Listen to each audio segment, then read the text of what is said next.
come on, guys. It's like 2 minutes after 9 o'clock. That is, I don't know what Ladrib's live streams go for, like how on time he is, but I feel like I'm doing pretty dang good here.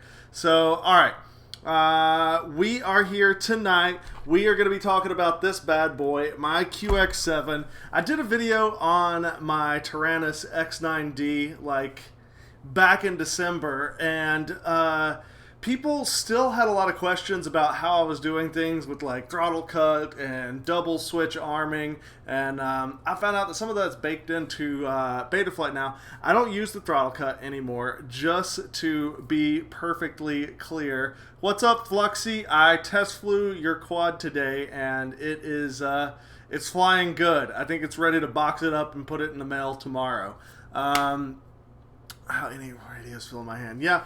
Well, anyways, so I did the video on the X9D. I get so distracted with these live streams. I'm so freaking ADD. I see the comments. I'm like, oh, what are people talking about? I want to be in the conversation. Yeah. So I did a video on my X9D. I still got a lot of questions about my radio. I've since moved to the QX7, as you can see. And I'm doing some things differently with my current setup. And I have put a few mods into this guy. So I wanted to go through and tell you guys about all the mods that I've done, what I'm liking, what I'm not 100% happy with, where I think I may go in the future radio-wise. I'm going to talk a little bit about the X10, a little bit, and what I think about it. And also... yeah, and then go through all the setup stuff and answer your all's questions as I'm going. First, already been, look at all them comments ahead of you. Yes, it has started, Ryan. I don't know why it's not, yes. So, Fluxy, Lewis Scripps, QX7. Okay, I'm not sure 100% because I have the full Crossfire, and so it's got the button and everything. Are the Lewis scripts supposed to work with that one? Because I have something and it's not working with mine. But I don't know. I was talking with a guy last night about it, and I actually have the Betaflight Lewis scripts working with my Crossfire now. But the Crossfire Lewis script isn't quite doing it yet. I don't know. Lewis scripts and me are very new. So, yeah, without further ado, let's dive right in. Now, I've got my desk camera set up also to show you things, in particular when we start going through the menus and stuff. But for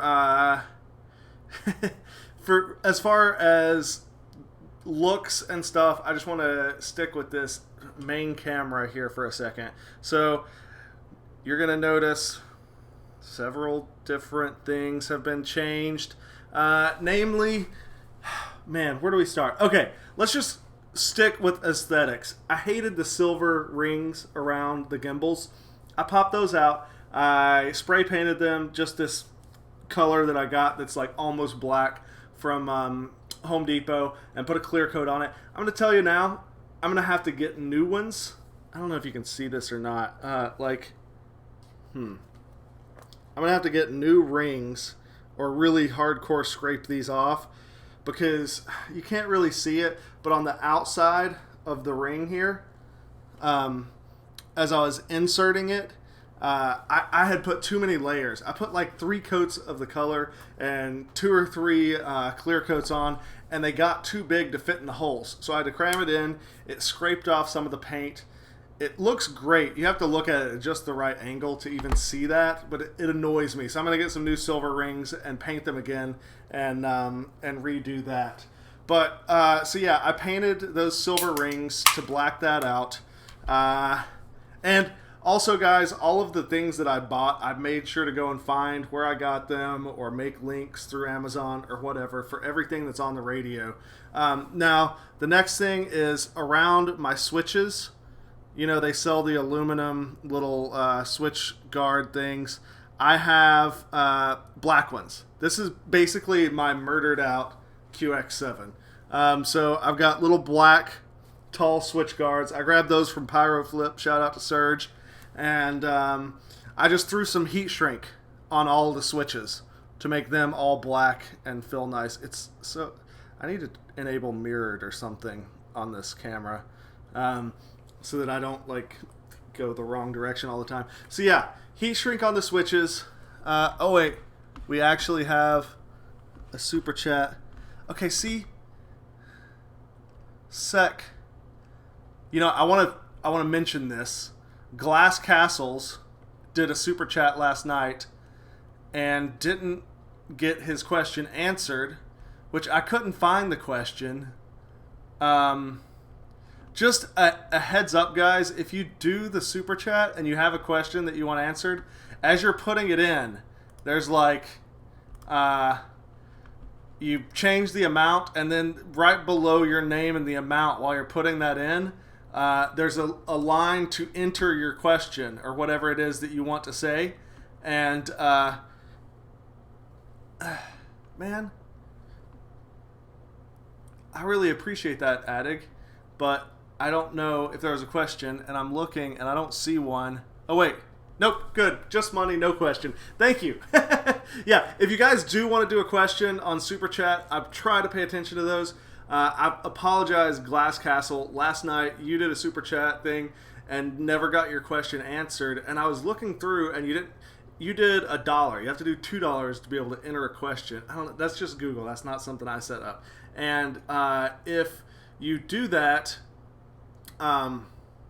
yeah, just make sure you put the question in with the super chat thing, so I don't have to scroll up and down through the chats to figure out if there's a question associated with the thing.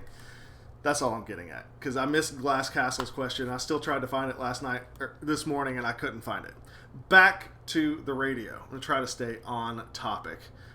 Yes, I am going to be coming to Asheville soon. Look at me. I'm going to try to stay on topic. Ooh, Fluffy Bunny. Anyways, all right. So we have the black rings around the gimbals. We have heat shrink on the metal section of the switches, and the black little lock rings from Pyro Flip around to hold the switches in. So I was just trying to get rid of as much silver as I could. I'd like to do something about these knobs, but I haven't gotten that far yet. These are all aesthetic things. That's the front of the radio, and that pretty much covers the front of the radio. As far as the back, I have a kickstand so that it sits down nice, and I can just set it places, because I don't use a strap. I hold my radio, I fly with thumbs, and I don't ever use a strap. So between flights, I always set it down. This works really great. I know you can't see, but like here, boom, sitting. I like it. That's what I do with that. Also on the back, well, obviously we have the Crossfire. I have the full Crossfire module, all the way up to 2 watts. I run it with a 45-degree SMA adapter and the Crossfire TX tuned antenna. So basically when I hold my radio, I hold it kind of like this, which puts the this antenna perfectly vertically stable, or vertically polarized. So that's what I got on the Crossfire setup. I like to run an external battery for the Crossfire. This thing has XT30 adapter on it, which the bottom of the Crossfire has an XT30 slot, and I can do a couple of days flying on this 1000 milliamp hour battery. Just a little piece of Velcro to stick that battery to and hold it in place. And also, I use a LiPo in my radio. And when I was actually going through today and looking for the links to where to get this LiPo, I got it at Aloft Hobbies. It's out of stock right now. But while I was looking, they have a new one that's 3800 milliamp hour, and it basically fills in the entire battery bay. So I got a link for the one that I'm currently using and a link for the new one that I want to get, but neither of them are in stock right now. So I'm not sure where to send you guys for that. But little tip, like the first day I went out flying with the QX7 and the Crossfire and everything, I dropped this like 3 inches. And because of the way everything was, the battery came out. And so I have installed a little piece of Velcro inside the battery bay to hold this guy in place. And it also helps to where before I did that, if I shook the radio a little bit, I could feel the battery sliding back and forth. I didn't really like that, so I put a little piece of Velcro, holds it in place. I think at that 3800, that won't even be an issue. The 3800 fills up the entirety of it. Last physical mod that is on the radio, the X-Hover Stingy, my frame, love it. One of the things I like about it, this is just like a quirk. I try to use all of the stuff, like I showed you guys. I use the old motor packaging foam for GoPro mounts for making foam wedges. The battery pad on the Stingy frame, which I had like a half of one laying around here somewhere, which I don't see it now, but I'm not sure if you're going to be able to see this. It has like the stingers, right? Those rubber stingers. I just use them as like a textured thing to stick on the back. And so when I'm holding the radio, my fingertips grip on one right there in that little thing and one in the back. And so I have something, it feels nicer in the hand. It's a little thing for the fingertips to latch onto when I'm holding the radio. Makes it feel a little bit more secure. It's just those little things that are really nice in terms of feel. Now, with all of that said, I think, yeah, my radio bag is laying not right here. I'm going to pull the Crossfire out because there's no point in blasting the Crossfire transmitter while this thing's powered on, because it's on my Crossfire model. I don't want to, yeah, it just doesn't need to be there with the antenna poking up. So I'm going to pull that bad boy out. This kind of makes it sit level though, so we'll leave that there. And boom, we got on the desk and looking at the radio. Let's see here. I feel like I can do a better job of this.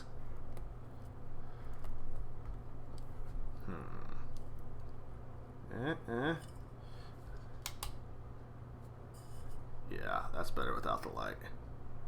Okay, so now you can see my radio, you can see me. Let's power this guy on. Dang, buddy, look at them switches. Yeah, that's me when I first got the radio. I recorded that with some of my audio gear here at the house and did it. Artemis Prime. I do the straight antenna instead of the T, because I find that it gives me a little bit better performance. I'm running the straight antenna and the tuned antenna and honestly the stock antennas on the receiver. I've done a bunch of different tests with the T's, with the Immortal T on the quad, with the T on the radio, different polarizations, the stock antenna, the tuned antenna on the transmitter, and for me, it's a marginal little bit better reception with, in my opinion, it's not like super scientific testing, it's marginally better with the tuned antenna and a stock antenna on the micro receiver. What am I drinking? I'm glad you asked. Tonight, it is the Tasty IPA from 21st Amendment Brewing. So, good stuff. Yeah. The Immortal Teas are cool, and I kind of like the mounting options, but it's just not really working for me in terms, I don't know. I have to take it off either way. I like the look. I just think it looks baller with that big one sticking up too. I don't know. I'm dorky.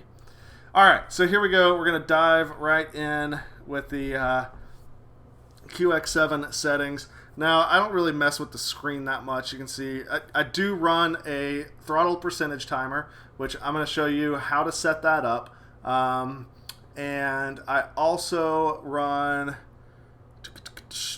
yeah, it's a 45 degree. Yay, features, huge fan.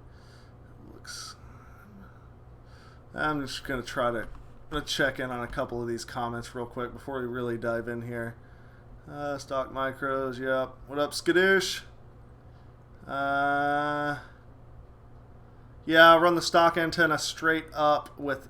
You can watch the build video to see how I mount that. Antenna goes straight up. The ground plane goes straight out the back.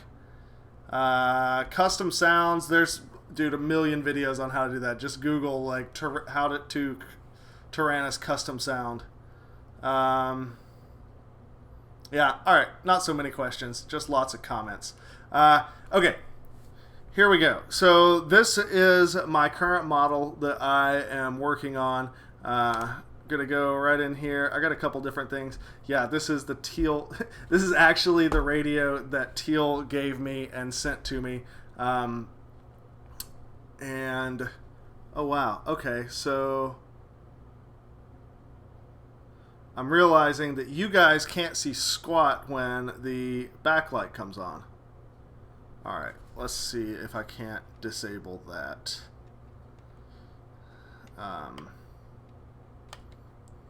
Give me just a second.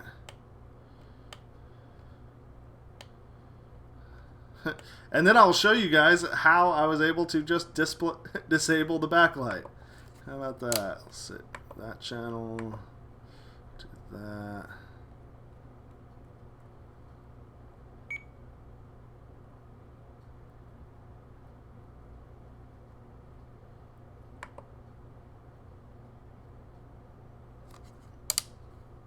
No, okay. Crap. Well, I can make the backlight stay on.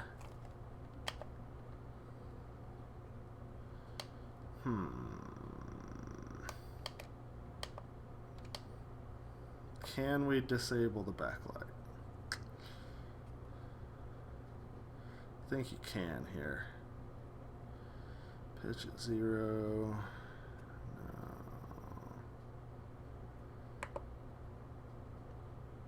Okay.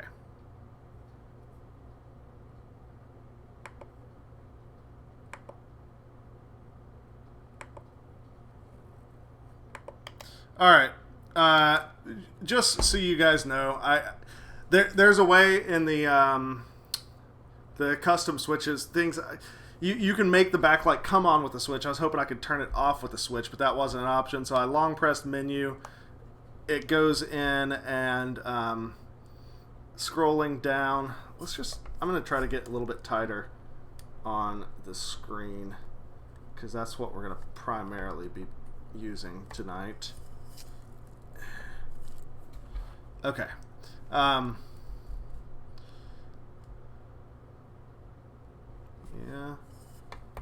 It's like if I get too close, then it doesn't focus. It's like this. It's a balancing act. All right. So, is that focused? Yeah. If you long press menu, you get in and you can scroll all the way down. And there are backlights. I just turned it off, brightness all the way down. And yeah, so all of my backlight is gone. That way you guys can see. Alright. I think it's the easiest to read like that. Man, I should have tested out this whole camera thing a little bit better ahead of time. And yeah, turtle mode is sweet, Leafy. I was testing that out today. It's working great. So let's go in here. This is just a list of my models. Like I said, this radio was given to me by Teal. Named the model the Stingy Crossfire because it's my Stingy frame Crossfire, but it's really what I use. I use that model for everything. I run a throttle, and I run a throttle percentage timer. I run a timer. It's a throttle percentage timer, which basically means that when the throttle is at idle, like it is now, the timer isn't running. When it's at full, the timer's running in real time. If it's at half, then the timer is running at half time. A quarter time. So it's basically running a timer that's based off of where your throttle's at. I use telemetry and the milliamp hours consumed in both the OSD and on the radio telemetry to really decide when to land. That timer is just ballpark. When I hear it say 30 seconds, I know it's time to start keeping an eye on the how much I've consumed out of the battery, because if I let it go too long, then it is going to not do well. But you know, sometimes I'll have to land with like 20 seconds left on that timer. Sometimes I can fly 20 seconds after it. It's mainly just an audio cue to me to start paying attention. So I run with a throttle percentage timer set at a minute and 20 seconds. Scrolling on down, is there anything else? No, I don't run a second or third timer. Countdowns, you get the idea. Trims, I don't really change any of these things. Pre-flight checks, I turn off all the switch warnings because I check my switches manually. I use these two switches to arm, and anytime they have to be both of them pinched together is disarm, so I'm just always constantly like, oh yeah, we're fully disarmed. And we're going to get into that double switch arming and how I set it up. I know that there's a pre-arm thing in Betaflight now, but you don't have to burn up a whole channel on that pre-arm. And I'm going to show you just how to do that. So scrolling on down here, center, internal modules turned off, external modules, CRSF, and it's sending. There's really not any point to send all 16 channels. Can I? I can't even change that. So it's going to send channels 1 through 16. Yep, can't change it. Alright, and that's basically it for this page. Moving on. Flight modes. I don't mess with them. Here we go, are all of my inputs. So you got throttle, and they're turned down so that it's not going outside of the 1,000 to 2,000 range. I just have the TAER, that's how I've always run it. And then the first auxiliary is going to be mapped to this switch here. And second one is on this. Third is that, which I'm using for beeper in the middle and turtle mode all the way down. And the fourth, I'm not even... channel 8 I'm using to send RSSI back to the flight controller so that I can get the... Actually, I use RSSI / link quality. And what the Crossfire will do is it will take either the link quality or the RSSI relative signal strength indicator, and it will output that to channel 8. Whichever one of those two is lower will get output to channel 8, and then I have in the OSD my RSSI indication. And it gives me an idea of how the link is doing. Now, in terms of setting that up, that's actually done in the Crossfire. We'll go through my Crossfire settings in a minute. I'm not going to leave that powered on the whole time. And yeah, it's just, I noticed that, Null. It's just enough power to turn it over. The on Kiss, like Steel has been using turtle mode, and he'll flip it. He'll do like 2 or 3 flips sometimes. And Raceflight, I don't like how they're doing turtle mode. It's automatic, and it almost never works for John or Nick, and fix that, guys. Make turtle mode manual. Make turtle mode manual again. Okay, so yeah, the link quality RSSI output is done on the Crossfire, and yeah, these I'm just mapping out the channels to switches. It's really nothing interesting. It's just a way to. There's plenty of videos showing you how to set that up. You basically just go in here and long press on that, edit it, go to whatever, well, I don't want to change the elevator. Let's do this. Long press, edit, and you go down to select the source, and you can, once it's highlighted and blinking, you can just flip the switch that you want it to be. See, I could change it to SB, but I don't want to. So it's SF, and just flick the switch you want it to be on, and bam, it is mapped. So it's that easy. I changed the weight there so that it doesn't go outside of the ranges. Next page, just mapping all of these inputs to the outputs. Page, I don't mess with that anymore. Subtrims, custom curves. I don't do curves in the radio. What do we have here? Oh, okay.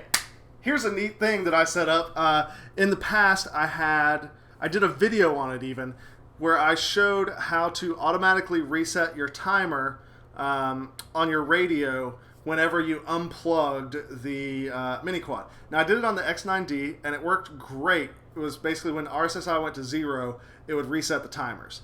But it didn't work on 2.2, and it didn't work on the QX7s. And I never did figure out a way to do it with FR Sky receivers. But I was able to get my automatic timer reset to work with Crossfire. So the way that I have it set up to where it's working, I know this is kind of hard. Why does it look so crisp on my screen and so blurry on YouTube?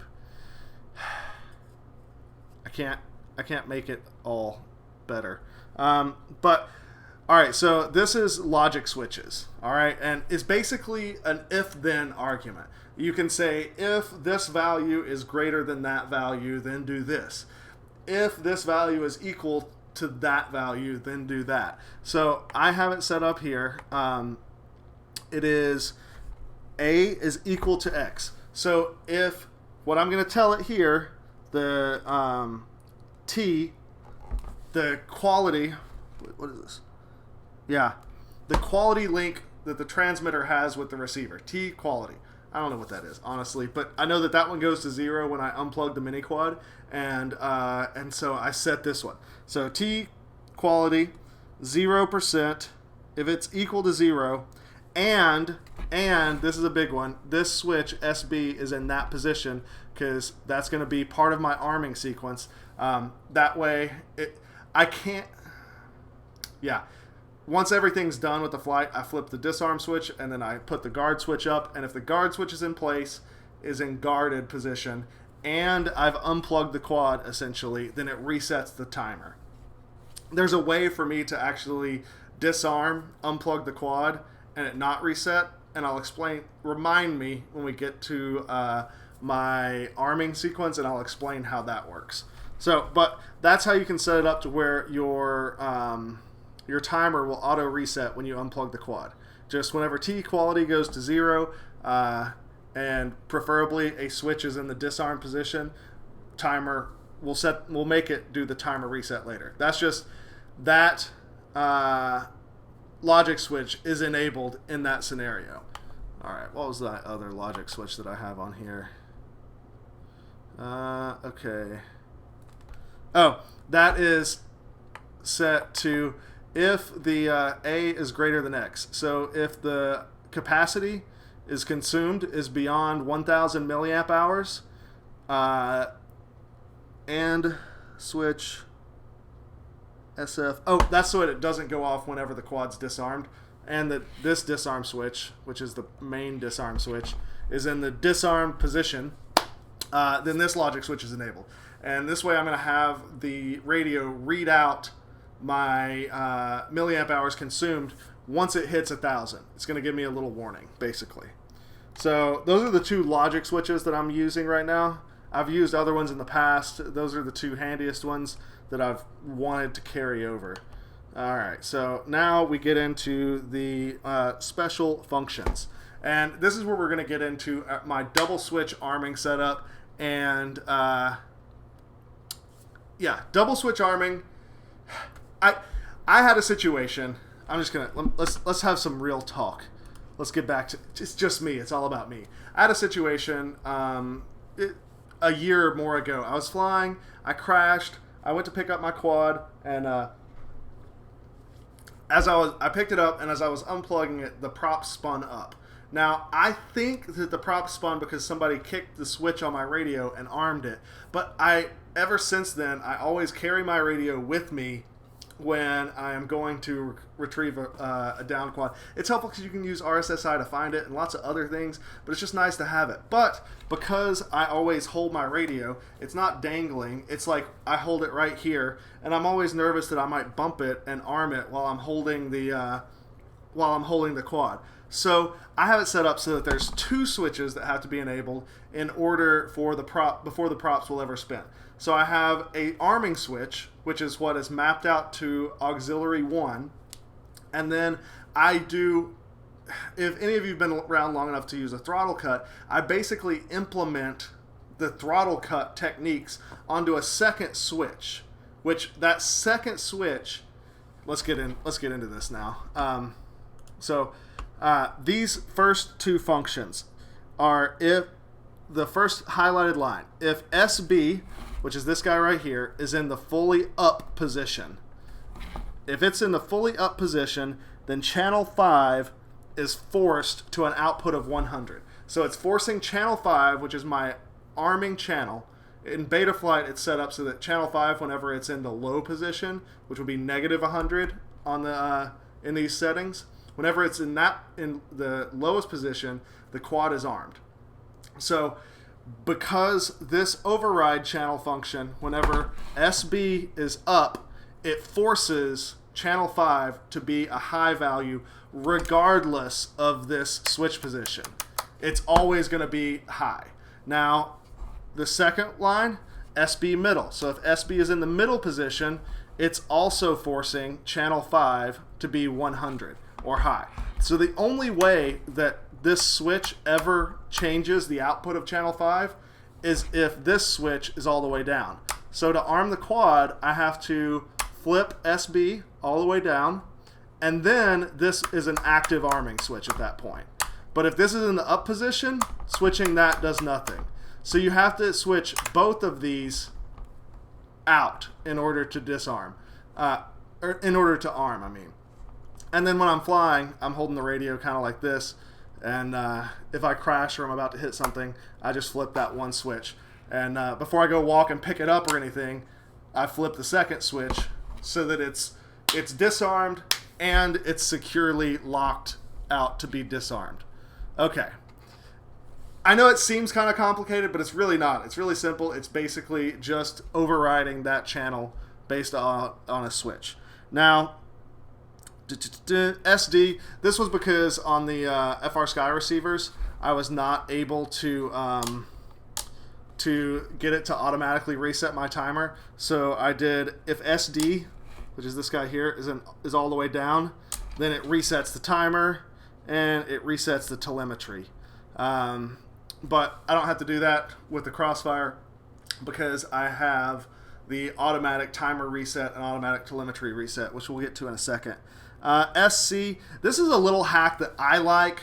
Sometimes I want to fly and not have the radio talk to me, or sometimes I want to fly and have the radio be even louder. So that's where the volume is at right now. If I switch this switch, wait, no, yeah, middle. Okay, if I put SC in the middle position, this rheostat now outputs directly to the volume. So I've got it all the way turned down. You can't hear anything. I can turn it a little bit. You still can't hear. Now it's nice and very quiet. I'm going to turn it up above the volume it was at earlier. 0 milliamp hours. So if I need to change the volume on my radio, I can just put that switch in that position and now it's mapped to the output. I usually don't use that, but there are occasions when I want to change the volume output of my radio for a specific scenario. Okay. This one was just for testing on the Crossfire. I was testing it out with dynamic power, and I wanted a way to read out the dynamic power without having to, look at the radio, because I'm obviously flying in the goggles. And if I flip that switch milliwatts all the way down, it tells what the transmitter power output is at. And I did have another one that would, this one, which is now milliamp hours, reads out my milliamp hours consumed. I did have that one mapped to output another signal quality issue, but that was just for testing phases with the Crossfire. I'm at the point where I trust it. I kind of know what to expect from what my settings on Crossfire are. So, yeah. And that's this one, SH. When I flip the momentary, it reads out the capacity. And this here, the L1 reset timer, that is from our logic switch number 1, which was the way that I was automatically resetting the timer. This is where it actually happens. That logic switch is just a switch. That's what defines when the switch goes off, L1. This is what happens when the switch goes off. It resets timer 1. All right, logic switch 2. That's my automatic milliamp hour readout at 1,000 milliamp hours.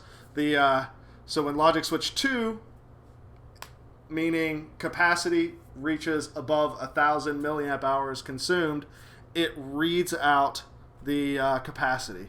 And if you select on the right, if you do 1, then it'll just keep saying it over and over and over. If you do a dash, it reads it 1 time and then it shuts up. It took me a while to figure that out. I actually just got that solved today, thankfully.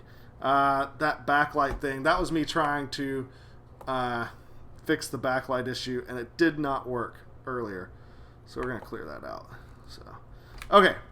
So those are all of the special functions that I am using on my radio. Next page. Custom scripts. I don't have any custom scripts. I do run Lua, and I'll show you how that is set up in a second. Let's see, page. Telemetry stuff. I've got all of the telemetry coming from my Crossfire. It works great. I get the amp draw, the capacity that I've used from the battery, all sorts of great info from Betaflight, passed through, and you can see like pitch, roll, current, capacity. Discover new sensors. Whenever you're setting up the radio, if you've never done telemetry, once you've got telemetry being output to your receiver from the flight controller, you got to click this guy and it'll look for receivers and add them to this list. But I don't really do anything with the telemetry pages. Mostly I focus, because I fly FPV for the most part, so I don't really care about getting telemetry on the screen, because that info I need in an OSD, which I use, and or the radio to just read it to me. So most of my uses of telemetry is coming through the speaker to my ears from the when the radio is concerned. Let's see. Where are we at here? Why is this? Okay, it goes back to the top. And next page. Display. So this one, on screen 1, I have, for telemetry page, we got that Lua script, which works great now. If you haven't, there's plenty of videos on how to set up the Lua scripts and everything. I have a link because I had one that didn't work. So I have a link in the description all the way at the bottom to where all of my Lua script, to where I got the Lua script that does work on the QX7 and Crossfire. The stick ends, that's a good thing. You know, I totally forgot to mention these stick ends.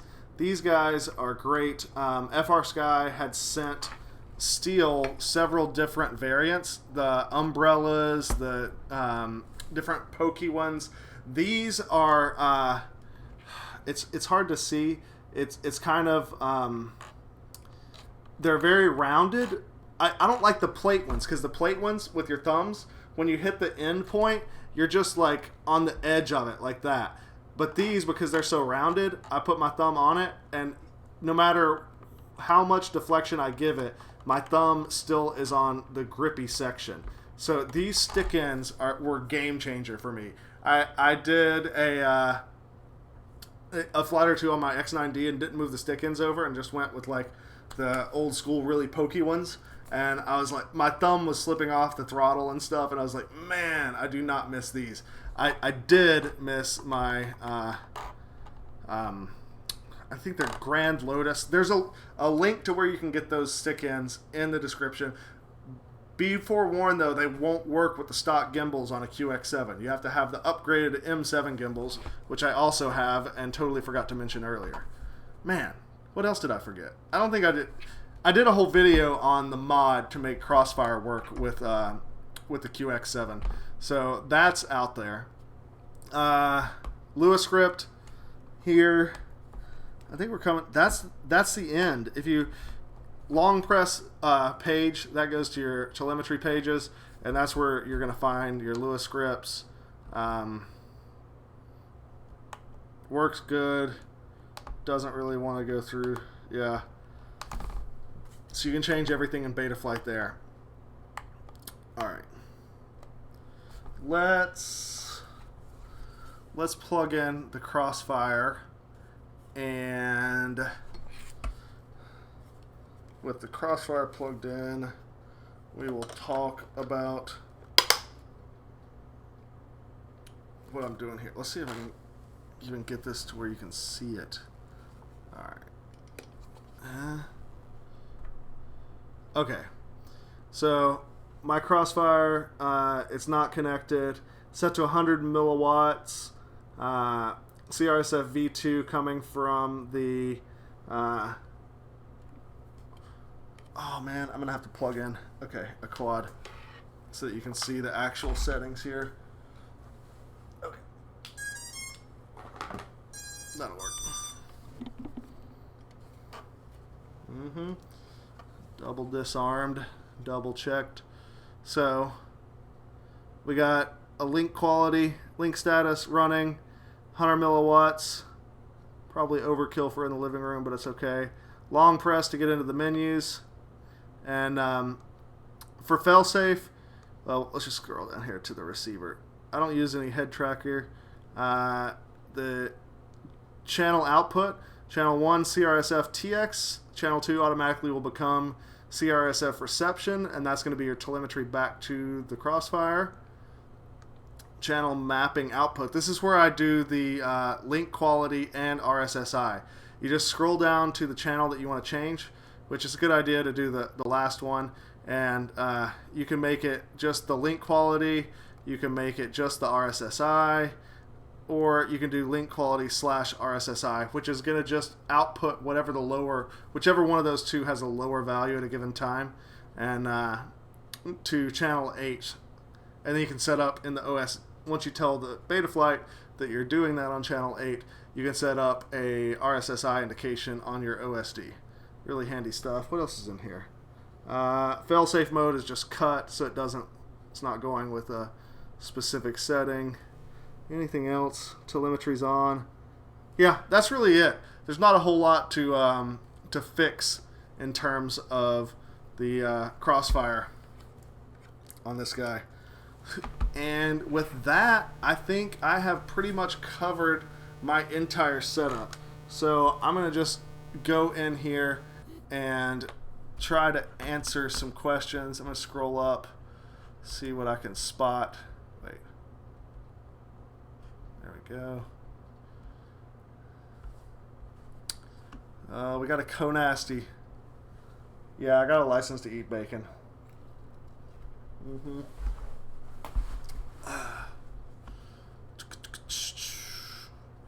That's interesting, using the something telemetry, James Carrington, to reset the timer. I will have to Dizzy FPV, you are incorrect. With a commercial pilot license, you do still need a ham radio license, especially if you want to operate the Crossfire up to 1 watt, which you can legally do according to the FCC. Poke salad, thumb ends, yeah. Man, that Spectrum DX6. Ew, sorry.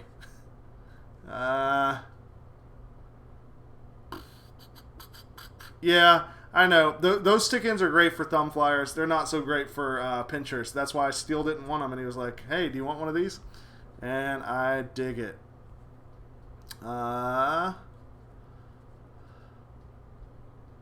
just text jumps. S2 set to... Yeah, I'm not sure about the volume not going silent when it's all the way down. Mine goes silent when it's all the way down, but it's not in effect until the radio's fully booted. So when you power it on, it'll still do the boot up sound. Wait, we can just go back to just me. You don't need to stare at the radio being turned off on the bench. Adjust endpoints. Yeah, I do that with the weight. Crap. Dang, buddy. Look at them switches. As soon as I quit doing it. To adjust the endpoints, I just... yeah, this guy. Page. Edit. Scroll. The weight. I turn the weight down, and that kind of ballparks it to where it's right at the -1,000. It goes over and under by like 1 or 2 for me on that setting, which it's close enough these days. The flight controllers don't freak out if they get a value outside of it. But I don't want it to be under, because I've had issues when it's under, where it'll be under by like 2 on one side and like 8 on the other side or something like that. And in that case, the quad would roll faster to the right versus to the left. And when I had that, it took me forever to figure out why that was happening. So yeah, I'd rather it go over by 1 or 2 than under. Crossfire, what it do? It lets you go to the moon. It is just crazy range. Let's see, M7 hull, gimbal. Yes, you do need the M7s. They are a beautiful upgrade. 21st Amendment brews their own beer. Good for them. I just use the stock voice pack for the readouts. I haven't done any weird mod for that. I don't really care. FR Sky is obviously better Toxics. Spectrum can't even run Crossfire right now, and Crossfire is the lowest latency protocol, and the FR Sky S-Bus is a pretty solid option too. I mean, what Crossfire does is it's just a different radio protocol. It's working in the US on the 915 megahertz, and you can output. So the Taranis is outputting 2.4 gigahertz at like 100 milliwatts, and with that you can expect to go maybe a mile or 2 with nothing in between you and the quad, which in real world you're not going to get a scenario where you don't put something between you and the quad. So with the with the Crossfire, going up to like a watt, you're able to go like, if you can get a perfect line of sight, you can go like 50 miles, 60 miles on this guy. But more realistically, you're going to be putting stuff in between you. This is going to let you go up to the top of that mountain and come back without worrying about losing your quad. That's the bottom line of what Crossfire does. It's also a super low latency protocol. It's faster than S-Bus. It's not faster by a ton, but it's faster by enough to feel the difference. I don't know what else to say that it does other than that. That's what a Crossfire does for you. When you use Crossfire, you're no longer using FR Sky receivers. You're no longer using the radio transmitter that is in this radio. You're just using that radio as a box with sticks and switches, and it sends those outputs to the Crossfire module. Let's see. Yeah, exactly, Matthew. It's a lot less lag and a lot more range. Yeah, I don't know if there's a Grand Lotus for the stock gimbals, but I will say this: the M7 gimbals are like less than $20 a pop. It's $40 upgrade to your radio, and it makes a huge difference. Plus, I can guarantee you that your stock gimbals, they will last you about a year, and then they're going to start wandering at the midpoint. Those potentiometers, they're not that great. They get worn out. There's a video when we were in Chernobyl at Duga. There's like this long tube that goes up at like a 45 degree. It's not really a tube, but it's like the way that the structure aligns. And Steele was like, oh, you got to fly up it. But my radios, before I'd done the M9 upgrade on my X9D, the roll on that gimbal wouldn't center. So if I gave it right input, it would come back, instead of to 1500, it would come back to like 1530. And if I went left, it would come back to like 1470. And so there was no way to get it to just 1500, zero roll input. So I tried to fly up that thing, and the whole time, if I put this roll stick in center, it would just slowly be going this way. So I'd have to give it a left input and get it back to center, and then it'd slowly be going left. And then give it a right input, get it back to center, and then it'd slowly be going right. And so I did that all the way up this thing, just like... It was terrifying and nauseating. So yeah, those stock gimbals will wear out. You're going to have to upgrade anyways. You might as well put the $40 in because they feel so much nicer too. All right. I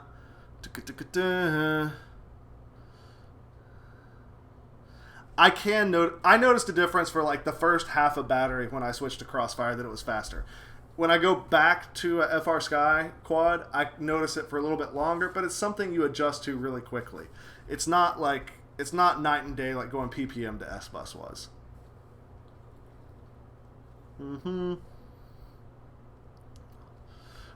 You cannot use Spectrum with Crossfire right now. They do have some stuff that they're sending out to team pilots on Spectrum that allows them to use Crossfire, but there's nothing publicly available that will work to get this.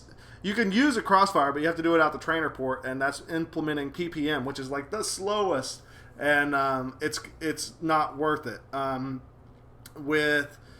To get the Crossfire protocol output out of a Spectrum radio and into the Crossfire module so that you can operate at those really low, with very little lag.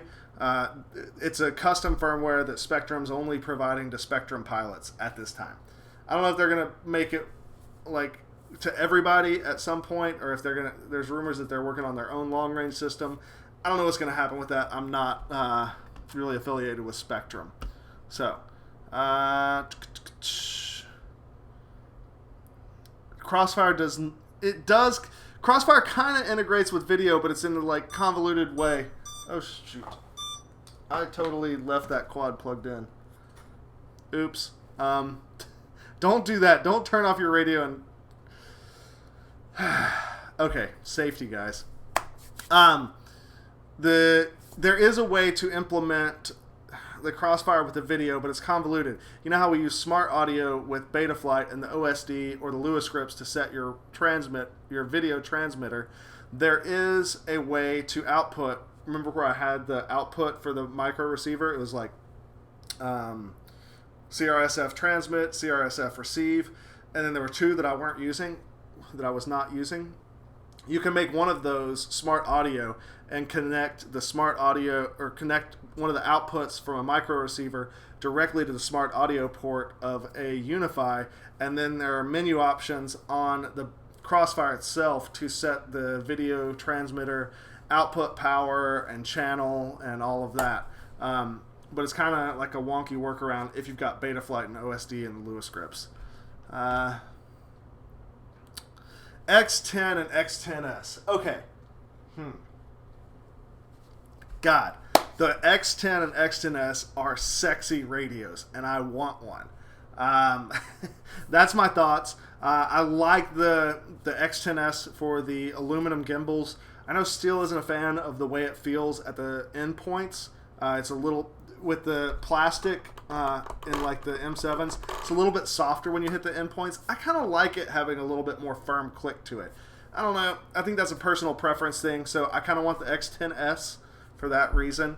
I like how this radio fits in my hand, and basically from like gimbal around the outside to the grip is exactly the same on the X10S and the X10.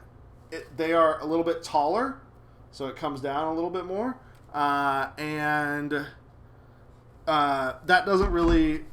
I don't think that's a downside. I think the X10S will fit really nicely in my hand. I like the iXJT module that's in it. Supposedly, you'll get lower latency in your S-Bus connection with FrSky receivers. I'm not sure exactly what the numbers are for the X10S and the X10 versus the stock versus Crossfire. I'm not sure where all that's going to shake out. It's not as fast as Crossfire still, but that's kind of where it's at. It's not hard to set up the Crossfire Sting FPV. It's like 3 seconds. It's so quick. I keep seeing the all caps questions. So, yes, the X10S. The one thing for me, I know Steel's not a fan of how heavy it is. The weight doesn't bother me. The thing that is, like, I don't know, it might be a deal breaker.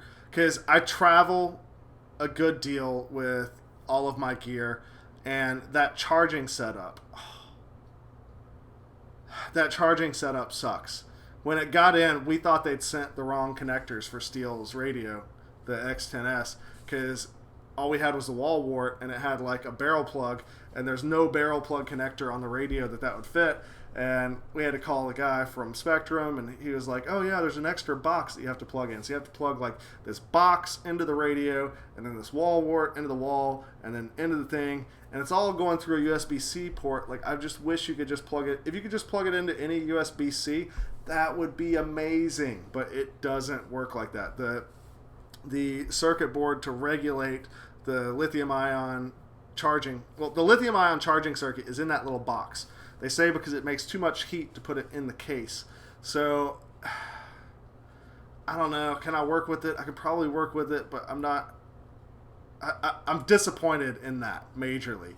I want something a little bit more universal for the charging. Either like with this radio where I can take it out and I just have and charge it on my LiPo charger that I do all my batteries on, or with something like at least just one cable or USB-C, because then I can have like I got a million USB to USB-C cables, and I've got like a 6-port USB charging thing that I carry with me whenever I travel. So yeah, anyways, that's my thoughts on the X10 and X10S. Crossfire also uses less UARTs for telemetry, and it's easier to set up for telemetry and lower latency. Yeah. Spectrum is obsolete. I don't know that it's obsolete.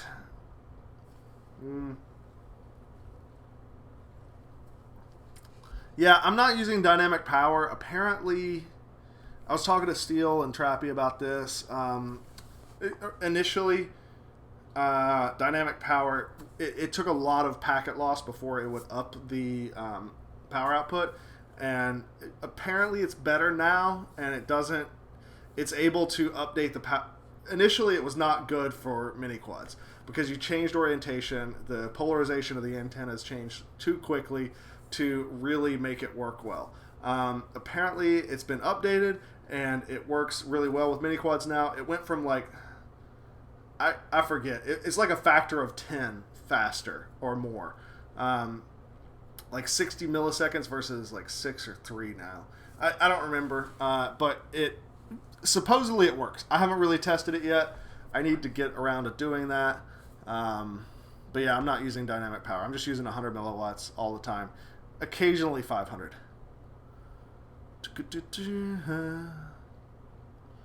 And yeah, 2.4 and 1.3 are that's 2.4 gigahertz or 1.3 gigahertz are better bands for video if you're doing really long range stuff. For most of the stuff you're going to do with the mini quad, 5.8 is fine. I kind of want to play around with some of those, but definitely like on wings and stuff. Yeah.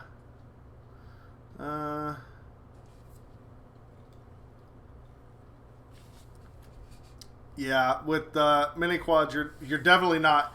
There's no way that you can build a multi-rotor that will hit the range limitations on a Crossfire, because the Crossfire is going to be able to go out to like 60 miles or more, and good luck making a quad that will go 60 miles. Not let alone 120 miles to go 60 out and 60 back.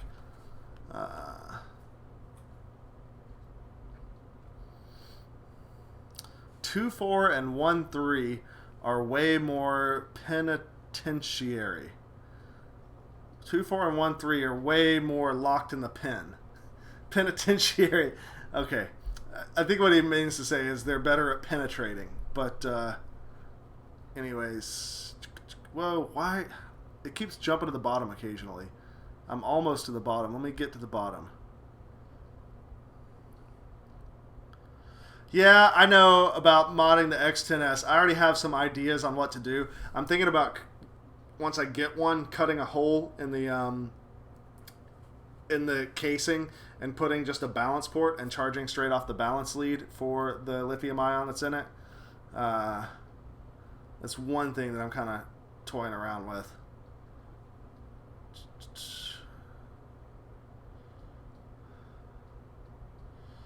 Yeah, the X7 is a really nice radio. I'm not sure about, in terms of comparing it to FlySky. I've never had any of their products, so I don't want to say anything about it. How do I feel about Drew flying Spectrum? I mean, the dude flies what he likes. I'm not going to say... I had Spectrum. I started out with the DX8, and I flew that on wings and all sorts of like flight test foamy builds. And once I got into flight controllers and realized some of the limitations and the limitations of Spectrum in dealing with flight controllers and the abilities on OpenTX when programming the radio to work with the programming in the flight controller, I switched over to a Taranis and never looked back. Kevin, best flight controller. I love the Betaflight F3, and I just installed a Betaflight F4 on a quad, and I think that's going to be my favorite one again. It's a solid option. It just freaking works. I'm going to stick with it. QX7S. I don't know. I'd have to look. That wasn't on the market. Well, that one was sent to me for free, for starters. I had bought a white one, which I thought I wanted. But when the black one came, I was like, oh, I like it better, and I sold my white one. So that one wasn't on the market when I bought the white one. And I don't know. For me, the wireless trainer port does nothing. I'm not going to be doing I'm not going to be flying with somebody buddy box setup. Just not happening. And I guess it would come down to the price point difference between the QX7S and the QX7 and the cost of the gimbals, because that's really all it is difference for me. And I'm not a fan of the blue, so I wouldn't do that one. I love my murdered out QX7. That's what I want. Good question. Best flight did that.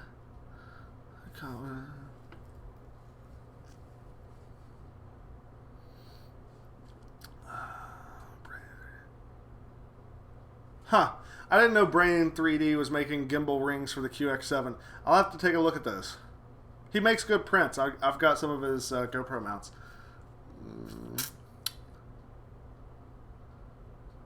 I use air mode. Puri FPV. I use air mode. I don't see any drawbacks to it. Works great. Lasts a long time. Cool off. I'm not hot. I don't know why everybody all of a sudden thinks I'm hot. Oh, God, it jumped to the bottom again. Okay. Come on. Turtle mode, momentary, disarm turtle, arm all the momentary switch. Huh? No, I don't like turtle mode on a momentary. Mainly because I use my momentary for giving me telemetry readouts or timer readouts, depending on the model and stuff. The momentary is all about feeding me information. That's me telling the radio, tell me something, for me.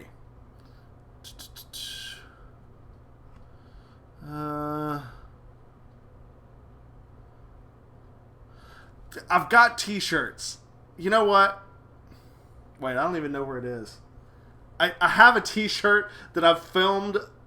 I have filmed an intro for, and I've been meaning to start selling for like months now. I've filmed the intro for this like 4 times or half a dozen times, and every day that I film the intro, it's like the worst day for flying ever. Nothing good happens. There's no point in editing out the video to launch the t-shirt sales. So I think when I finally do it, I'm gonna be like, it's the t-shirt again. I'm just gonna cut to like 8 different times of me saying, check out the shirt, here's the link in the description to buy it.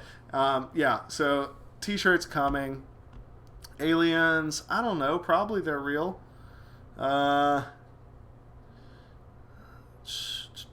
Team failsafe.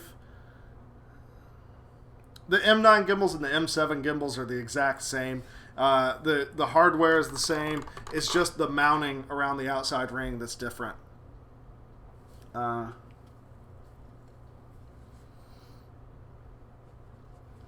Chainmail quads. That's a cool idea. Yeah, if you want to send me a quad, I will totally fly it and then send it to someone else. Can I be your boyfriend? No. No boyfriends. Is there an advantage to setting dual switch arming in the radio over setting it in Betaflight? I don't know. I've not messed around with that pre-arming thing. I've been doing that for years now, and it's not been an option to set that up into Betaflight until like just the last couple of months. So I guess I'd have to give it a shot. But for me, the dual arming is something that I will use. If I set up like a wing to go fly, then I'm going to have throttle cut, but I'm going to have throttle cut based off of 2 switches so that I don't accidentally bump it and turn that off. So being able to set it up in your radio is huge, because you're going to be able to do that for race flight. You're going to be able to do that for KISS. You're going to be able to do that regardless of what kind of software you're using. If you're doing some like aerial photography platform that's like some weird thing, you can do that too. I mean, the aerial photography, like I know that there are other things other than KISS Betaflight. I just don't know what they're called. But there's some out there. Anyways, moving on.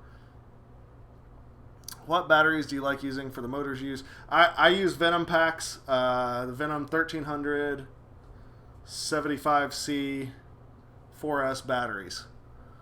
Drew's eyeliner. I don't know. Why does everybody focus on Drew's eyeliner? The dude likes to wear eyeliner. So what? Like, move on. I did ask him about it the first time we hung out because we're like hanging out and flying and then going out to get tacos. And I'm like, wait, are you wearing eyeliner? He's like, yeah. It's like, okay. And that was it. Like, I don't understand why people like focus on that so much. So the dude wears eyeliner. Whatever. Move on.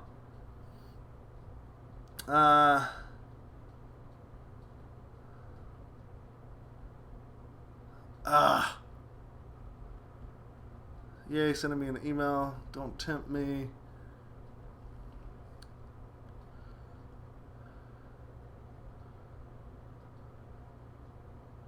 Yeah, months ago I did work on a logo thing, and it just... I did... What was it? I don't know. It's like one of these competition branding things, like design me something, and I put $400 up and ended up not liking anything that they came up with. It was basically me pissing away $400. Huge mistake.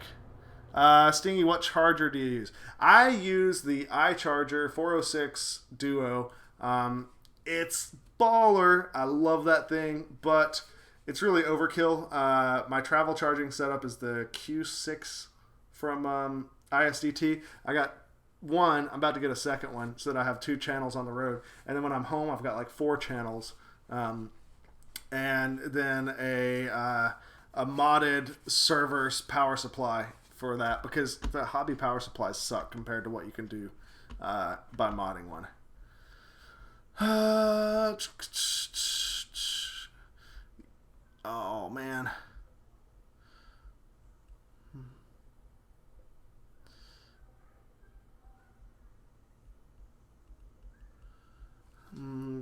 Do I still... Yeah, I still use the Stingy frame. It's the Stingy frame. Are you kidding me?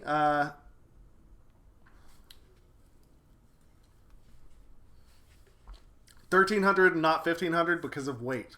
The additional weight is a huge deal to me. I've run the graphene packs that are like an extra 20 grams, and I notice a huge difference there. So I don't want anything heavier.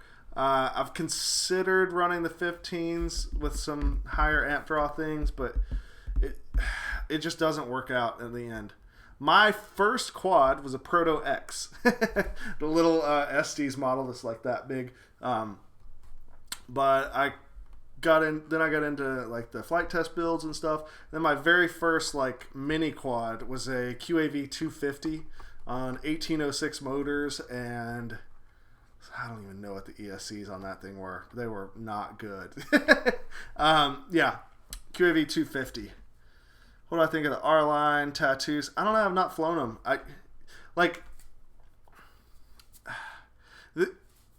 I try to test all the stuff that I can, but for like batteries and stuff, unless Tattoo wanted to send me some to test, I'm not going to go and spend money on it. I'm sponsored by Venom. Venom sends me free batteries. I like those batteries. I've bought a lot of Tattoo batteries and glaciers and all sorts of stuff before I was sponsored. But if it's between spending $30 to buy a battery or getting free ones that I already like, I'm going to take the free ones that I like and keep ripping those. So, yeah.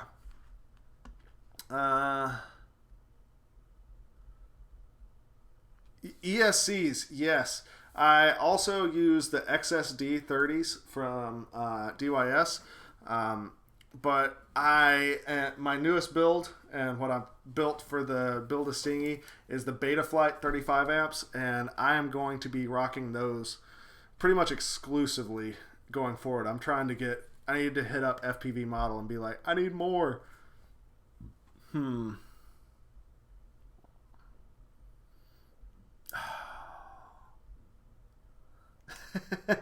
Thank you, Joe Backflips. I'm glad you dig the live streams.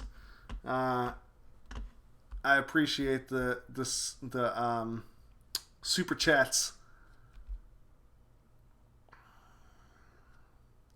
Kiss caps with your Betaflight. I've used Kiss ESCs. I think that's what you're talking about. I fly commercial. I fly Delta Connection flights for the subsidiary thing. Basically, Delta contracts out to the company I work for. Venom. Yeah, Thunder Power. I hear good things. All right, I think I'm all caught up.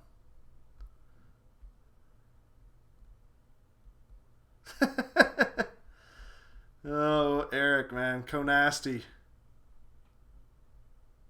I've not tried the Racer Star motors, Johnny Pitchler.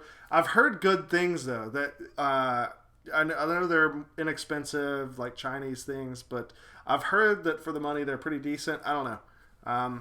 Once again, I have a bunch of X-Hover motors that I love, and I'm gonna rip those. Huh?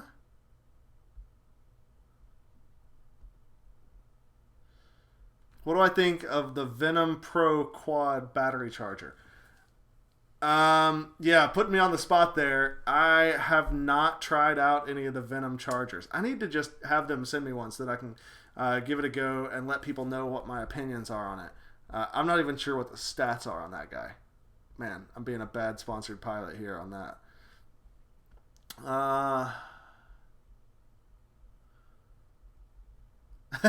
A Stingy and Conasty collab. I like that. All right, I'm just gonna get to the bottom because I'm so far behind in the comments. Favorite music artist at the moment, dude. I've been listening to a lot of J. Cole lately. Upgrades added to the QX7. Honestly, the QX7 is a solid radio.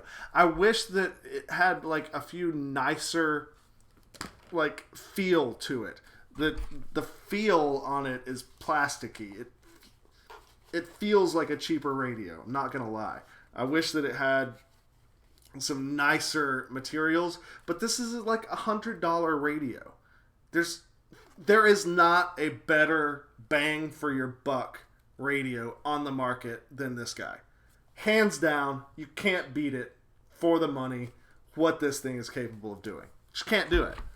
How many commercial hours do I have? I have close to 10,000 commercial hours. Accelerometer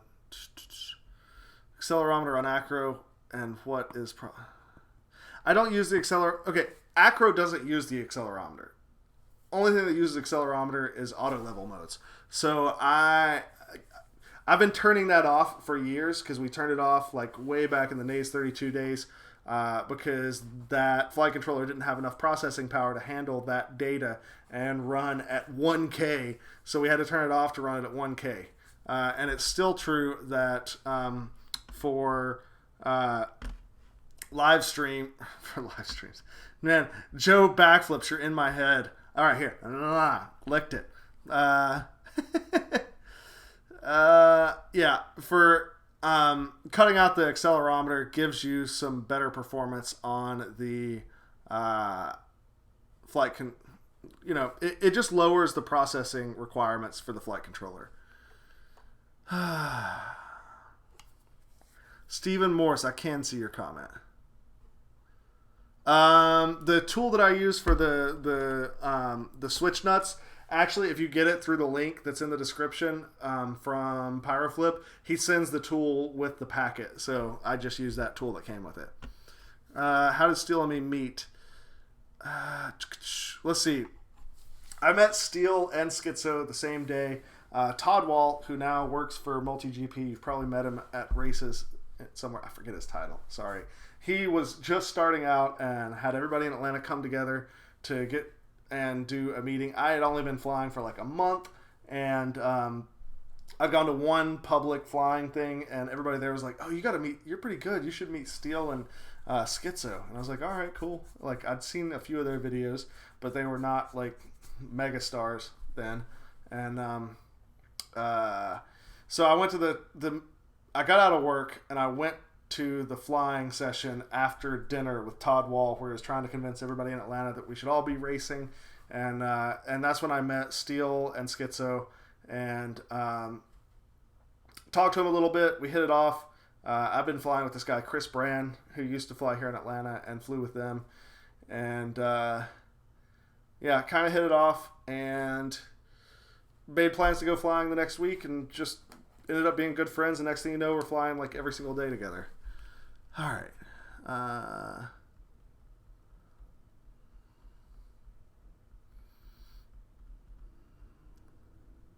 Filtering do I run? That is in the Betaflight setup video that I did last night. How often do you use... I don't know. I don't know what you're asking if I use. J. Cole, boom, yes.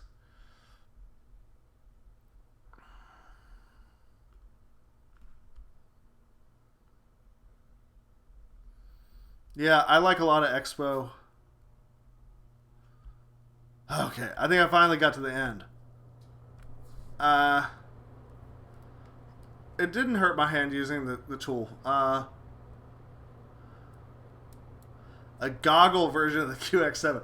Dude, if you could make something that was as functional as a QX7 that was a set of goggles, that would be baller.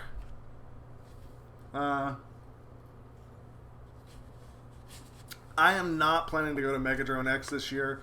I am going to go to Flight Fest South. So they're the same weekend. That's kind of bummer. Dang, everybody posting up some J. Cole lyrics now. I'm looking at you, M. Williams. Dynamic filter with reverse props. So smooth. Okay. I haven't done the reverse prop thing. I'll have to check that out. Yeah, I don't want to do another waterproofing thing about the windshield wiper on the FPV cam. That's awesome, Paul. I'm glad that I got you going. I helped to get you going.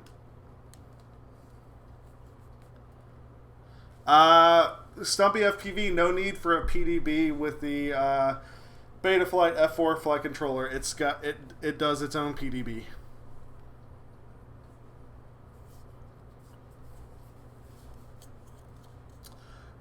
T-Dub, I have no idea when I'm making it down under. I would like to go. I know a bunch of people down there, but I don't have any imminent plans to go. Alright, we're getting really close to the end. Please say J. Cole. I mean, I said J. Cole like 4 times now. Alright, are you happy now, Austin?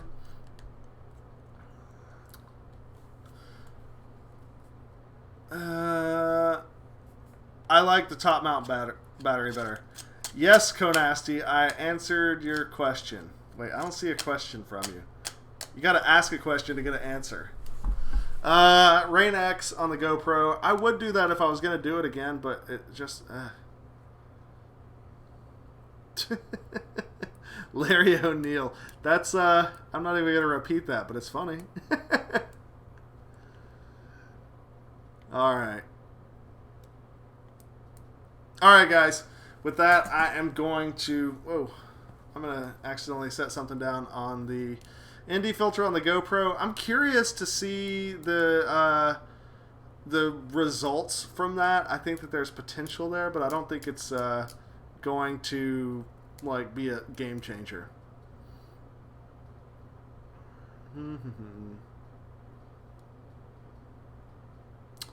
Alright, guys. Well, thanks for coming along, and I'm going to shut it down because we're just spiraling now.